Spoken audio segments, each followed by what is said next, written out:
On June 23, 341 AL, the Confederate Republics of Antares formally withdrew from its military alliance with the Cloister of the Spirits, and the Moya Pact was dissolved. Diplomats from both nations worked to mitigate the damage of such a transition, but the legacy of division, tension, and wars of dubious merit that the pact left behind would take decades to heal.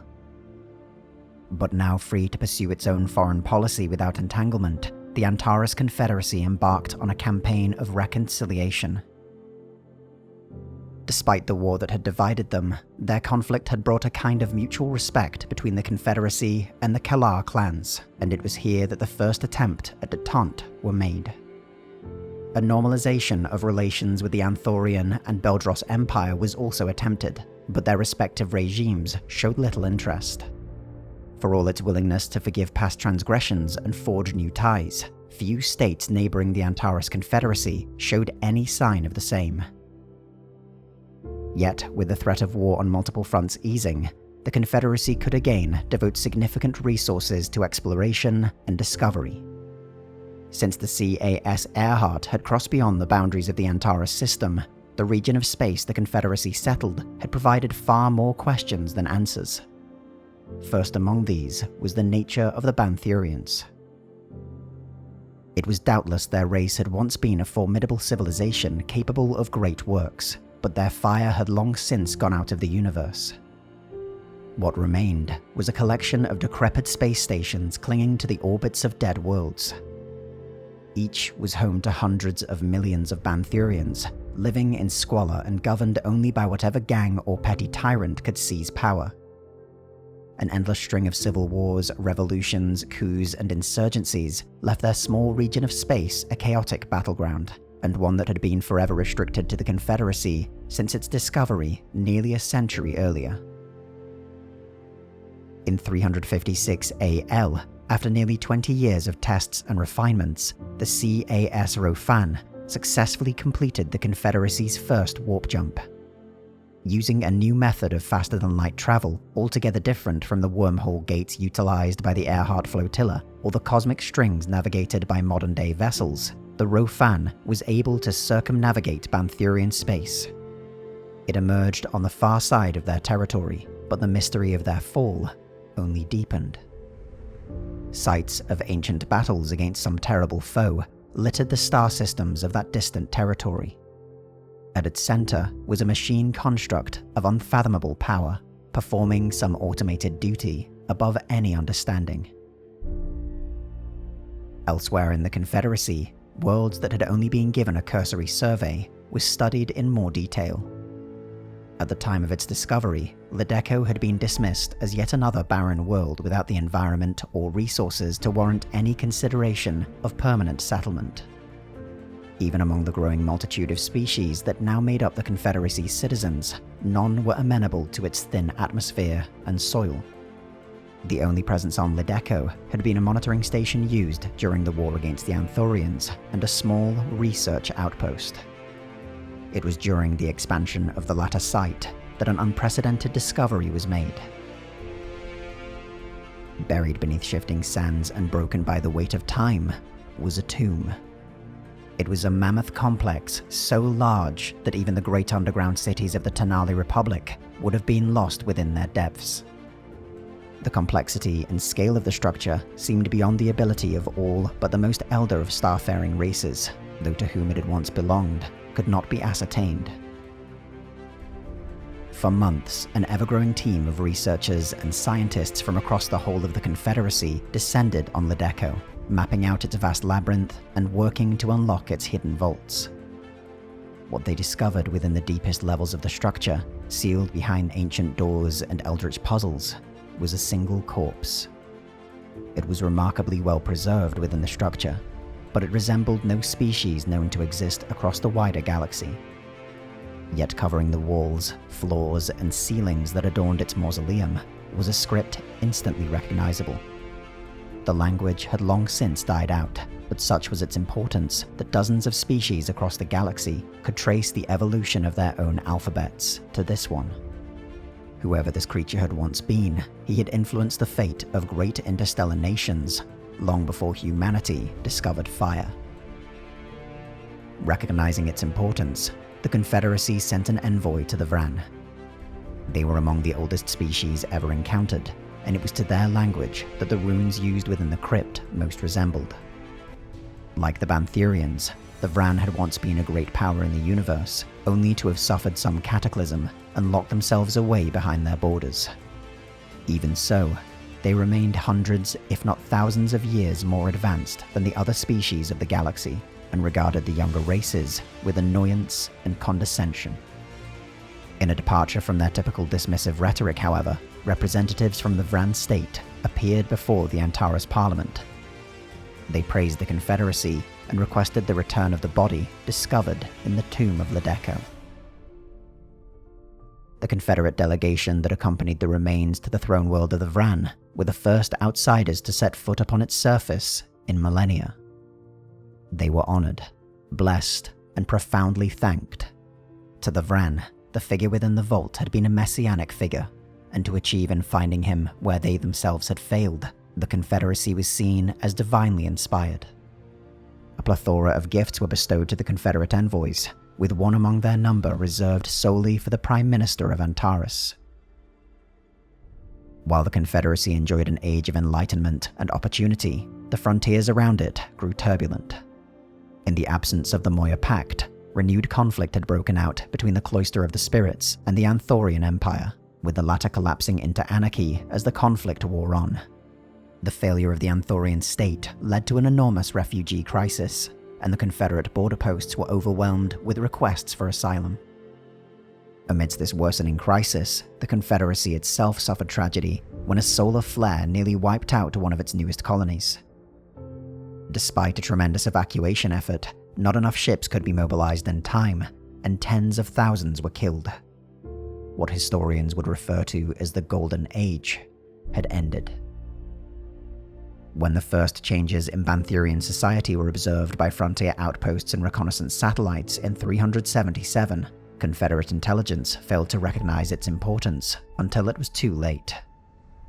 Through diplomacy and brutal cunning, a single warlord had emerged within their decaying civilization and rallied the disparate gangs, tribes, and holdouts to his cause. His title was beyond translation. To Antares, he was simply known as the Great Khan. Within days of his ascension, the once isolationist Banthurian race exploded outwards from their enclave, seizing star systems from all those around them. The destruction of Naval Station Koloa was a shock to all Antares. The fortress had been specifically designed to deter the Banthurians, only to be relentlessly attacked in a series of engagements that had also crippled 2 Confederate fleets sent to reinforce it. When the fleets of the Khan arrived in orbit of Prithvi, site of the nearest Antares colony of Malacca, nothing could be done to save it. After 2 years of constant defeats, the loss of nearly all its frontier territories bordering the Khan, and its single largest colony in the region, the Parliament of Antares, began discussing the possibility of surrender. Despite the violence and suffering he had unleashed, in his actions on Prithvi and elsewhere, the Khan had shown himself to be reasonable, and capable of acting with a kind of warrior's honor. The Confederacy was militarily shattered, and the road now open to the heart of the nation. Servitude under the Khan, it was argued, might be seen as preferable to extinction. But the heroic actions of General Liliana Reyes, who had led the doomed last stand on Malacca, had revitalized the martial fire of Antares, which now burned with a deadly heat. For the first time since the liberation of Torix, hundreds of thousands, then millions, rallied behind a single great effort. Where before humanity had sallied forth alone, now it marched in tandem with the Vrul, the Numa, the Tavorites, the Anoran, the Kelar, the Bruggan, the Othonian, and dozens of others. Each species had come to Antares for different reasons, but each now saw in the Confederacy an ideal worth fighting for. As the Khanate pushed further into both the Confederacy and distant territories, a counterattack was mobilized. With the Khan himself occupied elsewhere, Antares struck. The campaign to liberate Malacca cut through what little defenses had been left in orbit, and after heavy fighting, the system was once again in Confederate hands. It was a defining moment, but even the growing strength of Antares could not hope to match the armadas commanded by the Khan. The ships that emerged within the Antares system never appeared on any form of tracking instrument. Not until their great forms loomed outside the windows of Reunion Station had it been realized that they were even present. Their commander materialized before the Confederate High Command with almost no warning, and shock turned to relief as it unsheathed its ancient crystalline sword and pledged the services of the Vran Pilgrims. With the forces of the Vran at the vanguard of the Confederacy's counterattack, the scope of the offensive was expanded. As plans were made to drive into the heart of their territory, came the news that the Khan had been defeated by some great power elsewhere in the universe. The hope that this might lead to the end of the war was soon quashed when it was confirmed the great Khan himself had escaped. The myth of the Khan's invincibility had been shattered, but only heightened his desire for renewed conquests. 11 years after their initial invasion, the Banthurian Khanate again turned its attention towards Antares, this time with the Khan at their head. The Second Battle of Prithvi was beyond anything in human history. Confederate fleets were hastily organized and assembled from across the disparate counteroffensives in the frontier, massing for a single battle that would decide the fate of the nation.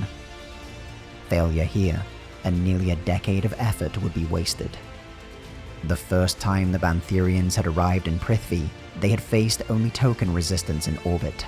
In the year 390, the entire might of the Confederate Navy had been assembled. Banthurian warships traded salvos with ancient Vran battlecruisers, and against their eldritch power, even the Khan could not prevail. The destruction of his flagship scattered the remainder of his forces, which were quickly picked apart by Confederate battlegroups. The death of the Khan threw his Khanate into chaos, and this was exploited to the fullest by the Confederacy. As rival warlords jostled for positions, their star systems were systematically captured one by one. Decades of half measures undertaken against the Anthorians and Beldros, combined with the trauma left over from the occupation of Prithvi, had left their mark on the Confederate leadership. Antares would settle for nothing less than total victory. In 395 AL, the Banthurian Khanate surrendered. The Antares Confederacy had taken not only the former enclave on its frontiers, but pursued the expansion of the Khanate through a natural, stable wormhole within their territory. For the first time, Confederate ships had operated in a distant part of the galaxy and brought the weight of their forces to bear against the last distant holdouts of the Khan. As part of the Banthurian instrument of surrender, their nation-state was preserved, but a new government acceptable to Confederate officials was installed, democratic reforms implemented, and limits placed on the role of their military. The war against the Khan had pushed the Confederacy past its traditional limits towards a new policy of heightened militarism and increased interventionism. A new vision began to emerge of the role Antares could play in spreading peace and democracy across the galaxy, and whether it even possessed the right to do so. Much of the Confederacy's population could trace their heritage within Antares back to refugees fleeing from neighboring states, and there came a desire to bring to bear the might that had shattered the Khan to liberate their own ancestral homelands. First among these was Earth. The last gift from the Vran, the one reserved for the eyes of the Prime Minister alone, was in fact a warning. It was then shared with the growing cadre of officials privy to the discussions taking place at the highest levels of government. Every fear was confirmed, and new details revealed that ended any hope of a peaceful reunification with the rest of humanity. During the war against the Khan had come the news of his first defeat against some great distant power. Through the Vran, that power was given a name. The time had finally come for the rest of Antares to learn the truth.